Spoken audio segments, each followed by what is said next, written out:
비례로서 정치에 입문하셔가지고 네, 이제 맞습니다. 도의원으로서 본격적인 정치 활동을 시작하게 되는데요.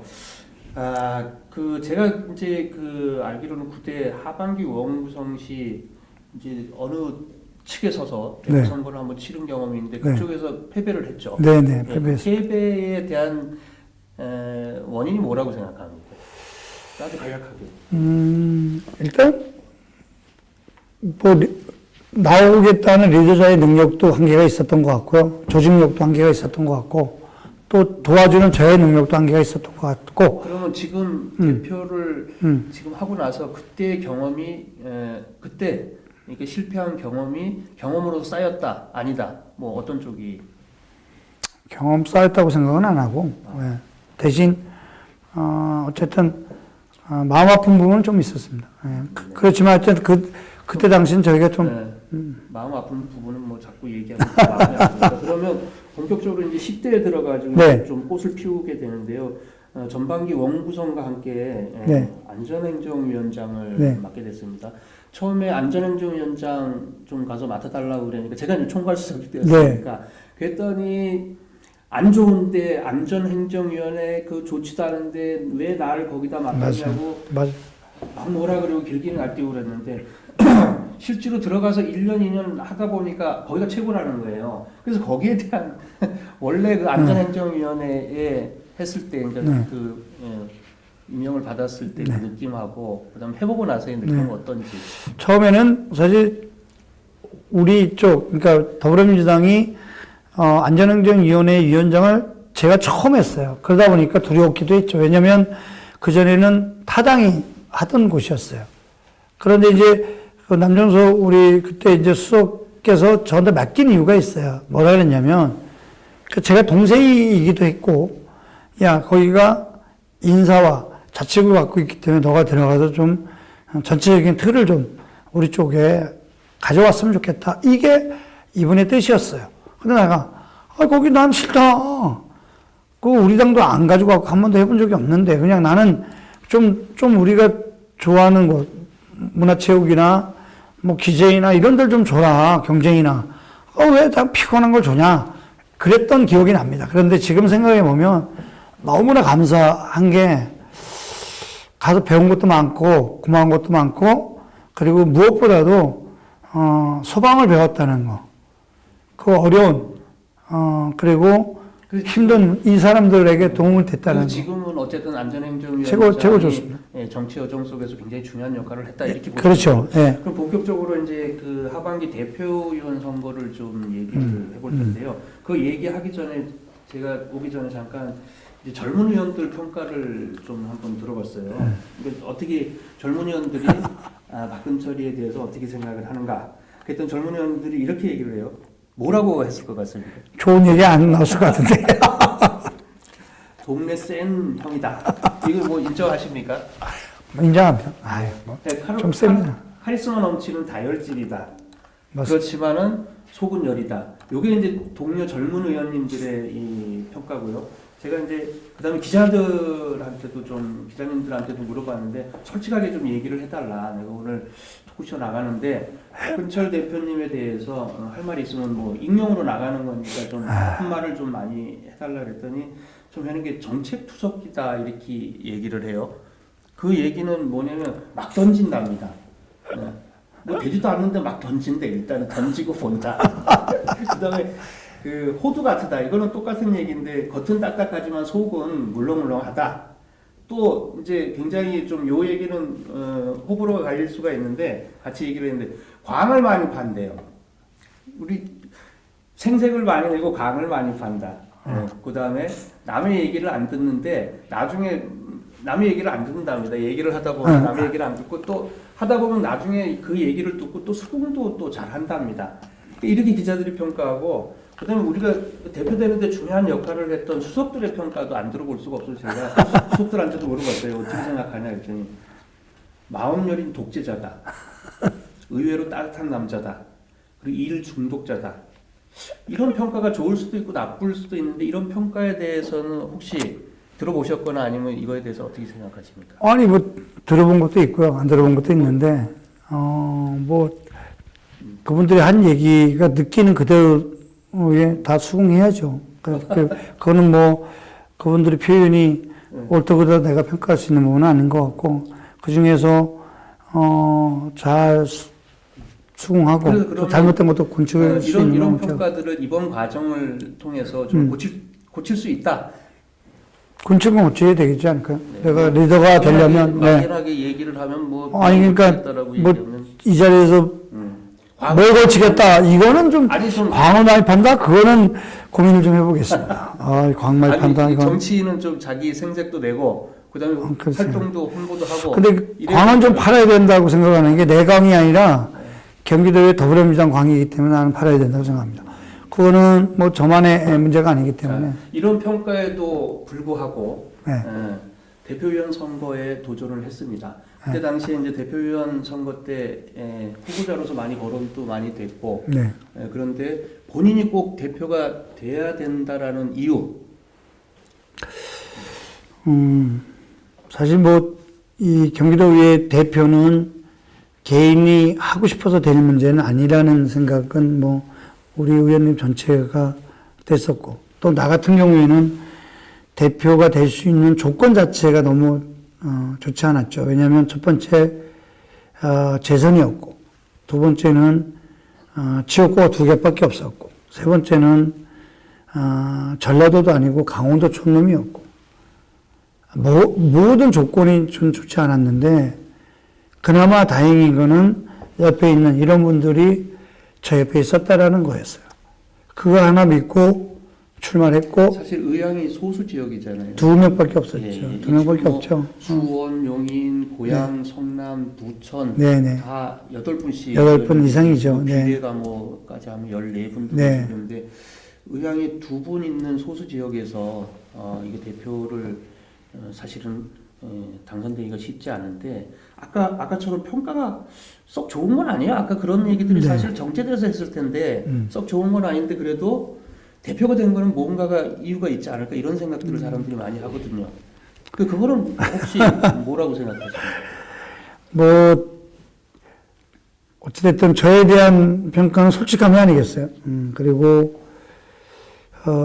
제 자신을 챙기거나 저에 대한 것을 보여주지는 않죠. 상대방을 먼저 생각하고 그리고 의원들 입장에서 먼저 생각하는 게 장점 아니냐. 그리고 어쨌든 의원들이 무언가를 갖고 오면 최선을 다하고 그분의 입장에서 생각을 한다는 게 장점 아니냐 싶어요.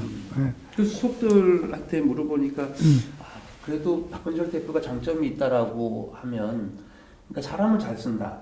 그러니까 용인술이 좀 뛰어나다. 좀 성격상 좀 좋지 않은 분들도 많이 있지만 독선적이고 뭐 성격도 급하고 남의 말 잘 안 듣고 이건 굉장히 좋지 않은 표현인데도 불구하고 누구한테 그런 걸 물어봐요? 이게 다 도대체가 이 객관성이 부족한 것 같아. 아무리 듣고 있어도 이거 객관성이 부족해, 이거. 그렇더니 이제 뭐 제가 이제 나쁜 말만 하는 거는 아니고 그럼에도 불구하고 대표위원이 된 데에는 반드시 그만한 이유가 있다. 그게 솔직하고 지금 얘기한 솔직하고 그다음에 사람을 잘 쓰고 사람을 믿어주고 그다음에 따뜻한 속정이 있다.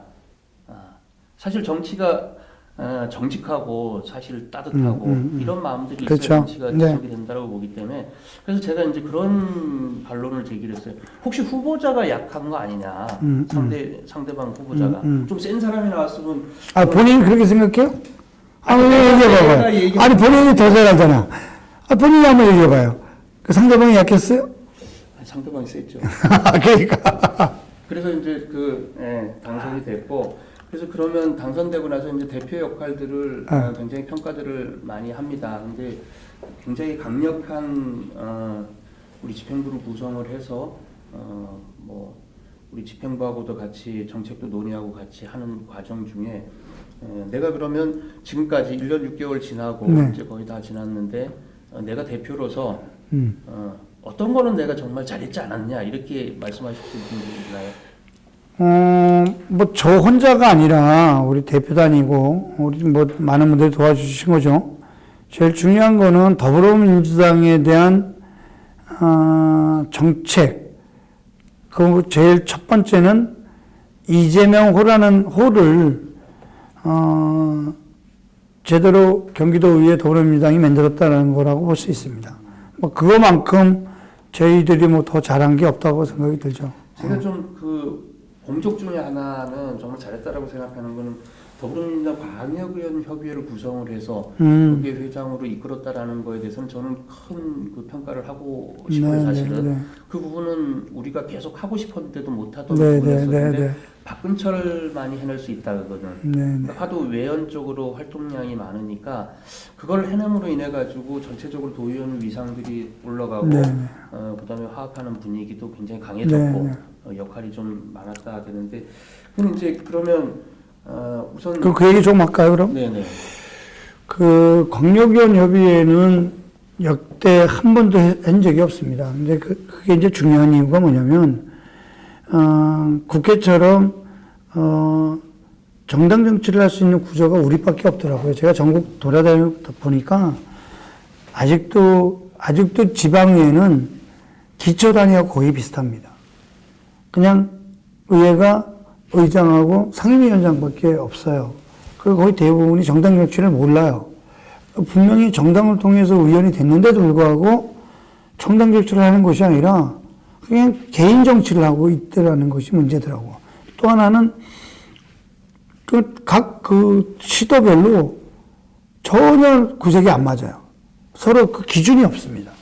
그래서 지금 저번 달에도 이번 달 중순에도 전국 17개 시도의 대표들을 다 불러서 같이 논의도 했고, 어제도 충남 도의회에서도 대표단이 올라왔고, 저번 주에는 전남 대표도 올라왔고, 앞으로 이 전국 17개 시도를 하나로 좀 묶는 그 역할을 좀 하고, 그래서 11대에 넘어가면, 그 역할을 계속 지속적으로 좀 유지할 수 있도록 좀 만들려고 합니다. 그렇게 해야지 광역의원들의 역할들을 좀 서로 간에 존중하고, 우리 갈 길이 소소간에 하나 열게끔. 그 협의회가 실제 지방자치법이 개정되면서 굉장히 미흡한 점들이 많잖아요. 그렇죠, 많죠. 많이 안 된 부분도 있고 우리가 법 통과되면서 굉장히 실망했던 부분도 있었는데 앞으로 그 지방의회법이라든가 이런 제정에 이 광역의원 협의회가 도움이 된다라고 생각합니다. 상당히 도움이 되죠. 광역의원 협의회는 광역의원 협의회가 그 길을 가져가야 된다는 봅니다. 그러니까 의장 협의회도 있고 뭐 여러 가지가 있지만 광역의원 협의회가 그 역할을 하지 않으면 할 수 있는 부분이 없습니다. 그러니까 지금 국회법처럼 지방의회법이 지금 당장에 생겨야 되는데도 불구하고 32년 지방자치법원에 묶이다 보니까 인사권 독립이라고 하는 게 실질적으로 인사권 독립이 아니거든요. 그러면 지금 지방의회법을 만들 수 있는 그런 구조나 시스템은 정당 결정할 수 있는 거는 지방의회법밖에 없습니다. 그리고 우리가 인사권 독립하고 이제 그 후원의 제도, 뭐 사실 보좌관제라고 저희가 말한 적이 없는데 자꾸 보좌관제라고 오해 소지가 잠깐만 있습니다. 이게 어떻게 해서 그렇게 이 얘기가 변질됐는지 잘 모르겠지만 어쨌든 이게 지방 의회법이 이게 좀 제정되지 않으면 우리가 갈 길이 먼데 사실은 뭐 지금 얘기해도 되나 모르겠는데 국회의원들이 사실 좋아하지 않죠. 이 부분에 대해서. 좋아하죠. 보좌관이 9명씩 있는 국회랑 틀리게 지방의원이라는 그 한계 때문에 이게 보좌관이라고 표현도 안 하고 그냥 정책 지원 인력에 1명 정도만 해줘라.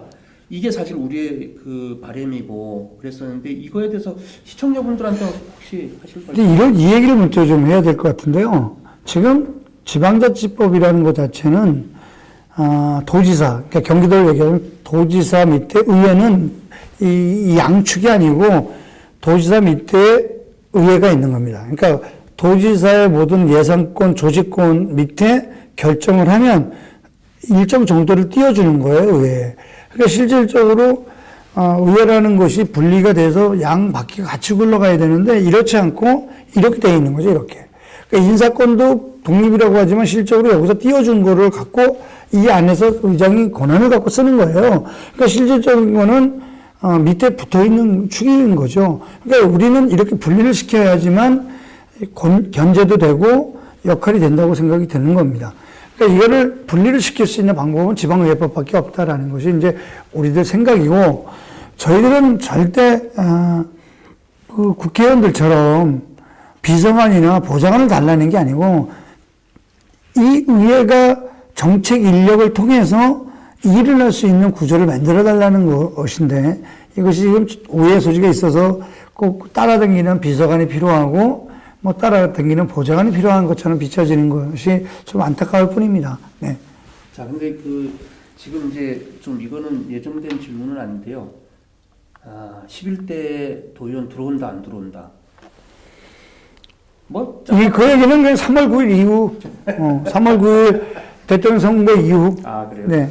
그 전까지는 저는 뭐 제 인생은 거기다 다 묻기로 했습니다. 현재 광역의회가 네. 나아갈 길에 대해서는 지금 박근철 대표가 하고 있는 일들이 굉장히 긍정적인 면이 굉장히 지금 많이 있어요. 전국 광역의원 협의회를 묶었다던가, 그다음에 지방자치법 개정에 있어서 목소리를 낸다던가 이런 것들은 굉장히 많은 역할을 한 거를 저는 솔직하게 감사합니다. 웬 칭찬? 제가 칭찬은 원래 잘 안 하는데 그러니까 이만큼은 좀 잘한 것 같습니다.